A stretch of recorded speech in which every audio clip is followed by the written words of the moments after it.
So guys, बिटन reason के episode number 48 के part 2 में हमको दिखाया जाता है मिस लिंगलिंग को। वो शकुरा नेशन की राजकुमारी को बोलती है कि अगर तुमने हमारी मदद नहीं की तो हम तुम्हारी बहुत ही बुरी हालत कर देंगे, तुमको जान से मार देंगे।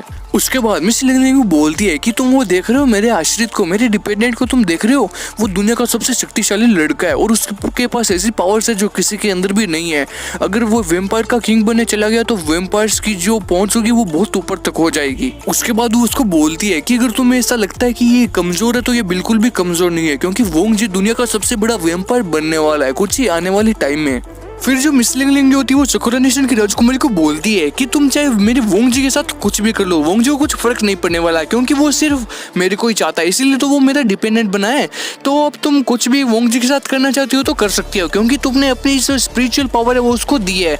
तो मैं तुमको ये परमिशन दे देती हूँ कि तुम इसके साथ जो कुछ करना चाहती हो वो कर लो, मैं तुमको बिल्कुल भी मना नहीं करूंगी। ये देखो, जो वोंग जी होता है वो डर जाता है और बोलता है कि भाई यार तुम क्यों मेरे को मरवा रहे हो यार, छोड़ो ना यार। उसके बाद शकुरा नेशन की राजकुमारी बोलती है कि मतलब मिस लिंगलिंग यार तुम बहुत ही गंदी सोच की औरत हो, तुम क्या चाहती हो, मैं क्या करना चाहती हूँ यार वोंग जी के साथ, मैं कुछ भी नहीं करना चाहती वोंग जी के साथ। तुम और वोंग जी तुम दोनों साथ में रहो, मुझे कोई मतलब नहीं है। और बात रही मेरी स्पिरिचुअल पावर की तो वो मैंने दे चुकी है, अब मैं उसको वापस नहीं लेने वाली।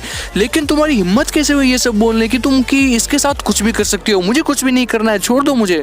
उसके बाद जब मिस लिंगलिंग उसकी बात नहीं सुनती है तो वो शकुरा नेशन की राजकुमारी मिस लिंगलिंग को बोलती है कि यार तुम यार यहाँ से चली जाओ यार, मुझे छोड़ दो यार, तुम क्यों कैसे कर रहे हो, मुझे रोना आ रहा है, मुझे छोड़ दो यार, तुम बहुत बेशरम हो सच में यार, मैं किसके पाले पड़ गई यार, तुम बहुत मतलबी हो।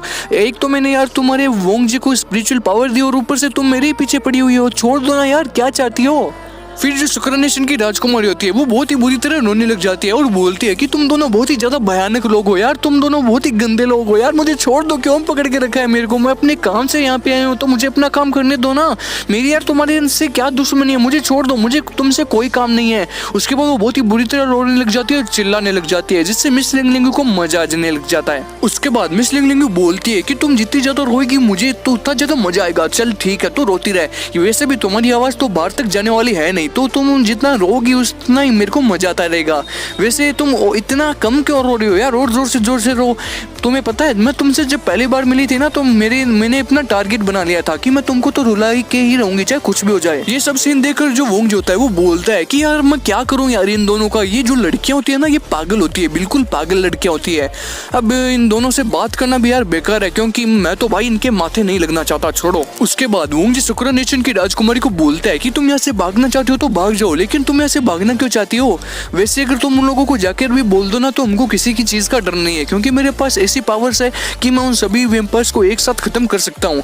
लेकिन मैं तुमको एक बात बोलना चाहता हूँ यार, मैं तुमको ये सारी की सारी बात बोलना तो चाहता था, लेकिन उस टाइम मेरे पास बिल्कुल भी टाइम नहीं था, बोलने का एकदम राइट टाइम नहीं था उस टाइम। मैं अब क्या बताता, अब तो मैं बताने लायक भी नहीं बचा, क्योंकि तुमको अभी सभी बातों का पता चल गया है, अब मैं तुमको क्या तो बताऊं, चलो छोड़ो। उसके बाद वोंग जी मिस लिंगलिंग को बोलता है कि यार मुझे और किसी भी चीज का टेंशन नहीं है, मुझे तो बस सिर्फ इतना ही टेंशन है कि यार वो जो अर्ल क्यों है जो कि तुम्हारा डेड है यार, उससे जो मेरा दोस्त है वो वेन चांग कैसे बचेगा। मेरे को तो बस उसी चीज का टेंशन है और मेरे को किसी चीज का टेंशन नहीं है, अब मुझे क्या करना चाहिए वो मुझे नहीं पता। उसके बाद वोंग जी बोलता है कि बात तो यार ये भी सही है, क्योंकि वो जो चेंग शान है जो कि सारे वेम्पायर्स का किंग है वो भी बहुत ज्यादा गुस्से में है, वो शायद मेरे परिवार को भी बुलाएगा, मतलब ये मेरे दोस्त के फैमिली को भी बुला लेगा, जो चेंग शान है उसके फैमिली को भी बुला लेगा। अब वो उसको क्या बोलेगा, क्या पूछेगा, क्या पूछताछ करेगा, मुझे बस इस चीज का टेंशन हो रहा है, क्या पता वो उनको सजा देकर उनको जान से भी मार डाले। अब यार क्या हो रहा है ये मेरे को समझ में नहीं आ रहा। उसके बाद जो मिस लिंगलिंग होती है वो वोंग जी को बोलती है कि तुम टेंशन मत लो वोंग जी, तुम मेरे डिपेंडेंट हो, तुम कुछ भी नहीं होगा तुम्हारे दोस्त के परिवार को। उसके बाद हमें सीन दिखाया जाता है मिस लिंगलिंग और शकुरा नेशन की राजकुमारी का। शकुरा नेशन की जो राजकुमारी होती है वो एकदम बच्ची की तरह मिस लिंगलिंग के गोद में बैठकर रो रही होती है, लेकिन जो मिस लिंगलिंग होती है वो उसकी बात की बिल्कुल भी परवाह नहीं करती। वो वोंग जी को बोलती है कि सुनो वोंग जी, अब तुम एकदम बिल्कुल भी टेंशन फ्री हो जाओ, क्योंकि तुम्हें कोई भी टेंशन लेने की जरूरत नहीं है। मैं तुमको पहले एक बात बता रही हूँ, वो तुम ध्यान से सुना।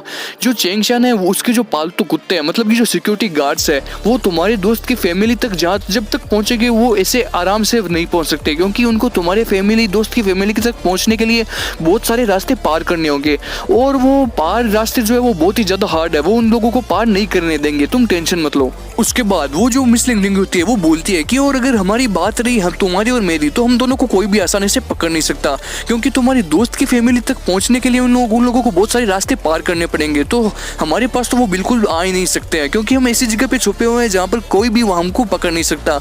ये जो सकुरा नेशन की राजकुमारी है, ये भी बहुत मुश्किल से आया, वो भी किस तरीके से, अपनी स्पिरिचुअल पावर की मदद से। उसके बाद वोंग जी बोलता है कि चलो ठीक है, मैं तुम्हारी बात तो मान लेता हूँ, लेकिन मेरे दोस्त की फैमिली को कुछ होगा तो नहीं ना।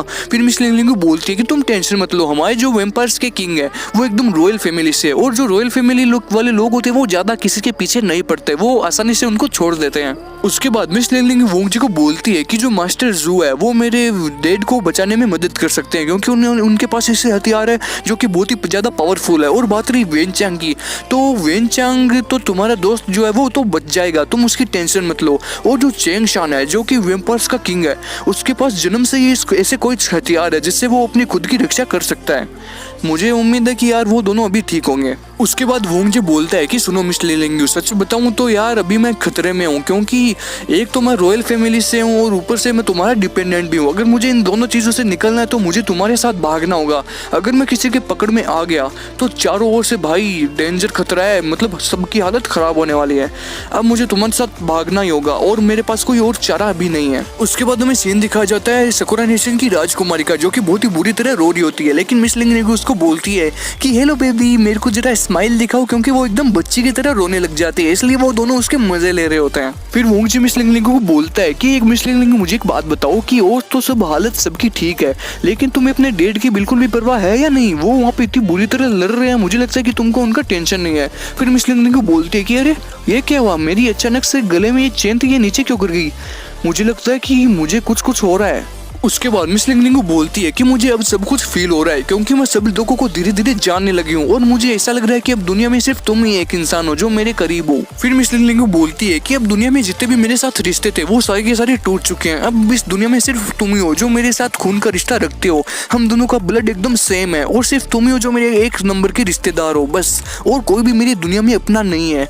इसलिए वोंग जे बस सब एक तुम ही लास्ट बचे हो मेरे अपने। उसके बाद वोंग जी बोलता है कि मिस लिंगलिंग तुम ये क्या बोल रही हो, चलो छोड़ो इन सब बातों को, वैसे तुम क्या बोल रही थी अभी बोलना वापस। उसके बाद मिस लिंगलिंग बोलती है कि हाँ, मैं तुमको बता रही थी कि तुम अब अपनी सकुरा नेशन की पावर से इसको काट सकते हो। चलो ठीक है, हम अब सकुरा नेशन की राजकुमारी के साथ बहुत ही बुरा व्यवहार करेंगे, अब मजा आएगा हम दोनों को, क्योंकि दुनिया में सिर्फ तुम ही मेरे अपने हो। तो चलो तुम अब अपनी स्पिरिचुअल पावर का यूज करो और इसको काटना शुरू कर दो, मैं सबसे पहले तुम्हें काटने की अनुमति देता हूँ। फिर मिस लिंगलिंग बोलती है कि यार चलो जल्दी करो ना यार, टाइम जा रहा है। फिर वो जो सकुरा नेशन की राजकुमारी थी वो बहुत ही बुरी तरह रोने लग जाती है और बोलती है कि तुम बहुत ज्यादा मतलबी हो यार, छोड़ दो मेरे को। उसके बाद वोंग जी इन दोनों की बातें सुनकर चौंक जाता है और बोलता है कि यार ये तो फिर से काटने चाटने की बात करने लगे, मुझे ब्लड बिल्कुल भी पसंद नहीं है यार, ये क्या काटने चाटने की बातें कर रहे हो, मैं ठहरा बहुत बड़ा सनातनी लड़का, चलो छोड़ो। सो गाइस जो बिटन टू का एपिसोड नंबर 48 है वो यहीं पे एंड होता है, और गाइस 49 जो एपिसोड है वो बहुत ही जल्दी आपके लिए हम लेकर आ जाएंगे। बस गाइस आप चैनल को सब्सक्राइब करो, वीडियो को लाइक करो और कमेंट सेक्शन में बता दो कि वीडियो कैसा बना। So guys thank you for watching, मिलते हैं नेक्स्ट एपिसोड में, बाय।